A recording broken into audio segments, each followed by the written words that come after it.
U.S. Special Envoy Amos Hochstein is due to arrive in Jerusalem from Beirut. After meetings in the Lebanese capital, Hochstein said there is a real opportunity to end the fighting between Israel and Hezbollah. The U.S. envoy met Speaker Nabi Berri and discussed the Lebanese response to Washington's proposal. Hezbollah reportedly has reservations, and it's unclear whether an agreement is within reach or not. Hochstein indicated that gaps between the sides have been significantly narrowed. The ceasefire deal reportedly requires Hezbollah to withdraw north beyond the Litani River, a deployment of Lebanese forces to South Lebanon alongside international monitors. There are reported objections to Israeli insistence on the right to respond to Hezbollah violations. Meanwhile, the war continues, with IDF forces advancing up to 6 kilometers into South Lebanon and ongoing incoming rocket fire on the Israeli north.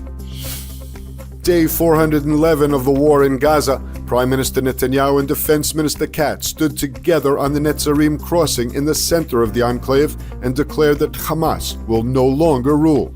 Netanyahu vowed that Hamas rule in Gaza is over as Israeli forces continue their campaign against the terror group across the Palestinian enclave. Apparently moving from the notion of a ceasefire for hostages agreement with Hamas, Netanyahu said the IDF will be relentless in efforts to bring the hostages home and announced a large cash prize for hostages turned over to Israel by their Hamas captors.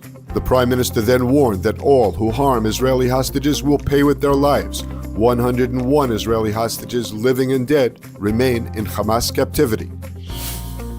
The Biden administration is reportedly lobbying Democratic senators to vote against legislation that would block more than $20 billion in weapons shipments to Israel.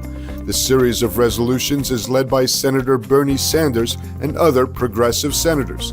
The resolution would block 6 weapon transfers to Israel, which include guided missiles, tank rounds, mortars, tactical vehicles, and F-15 fighter jets. U.S. officials told the Times of Israel that the votes are all but certain to fail, given the strong support for Israel in both parties, particularly on the Republican side. Experience the power of truth with ILTV News. If you're looking for quality content and captivating visuals, join our news community and become an integral part of our team as we embark on a mission to unveil the real Israel, dismantling the web of lies and misinformation that surround reporting on Israel.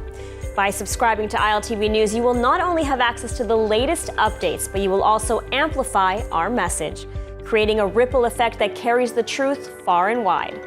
Subscribe today and help reshape the narrative. Available on the web, Android, and Apple.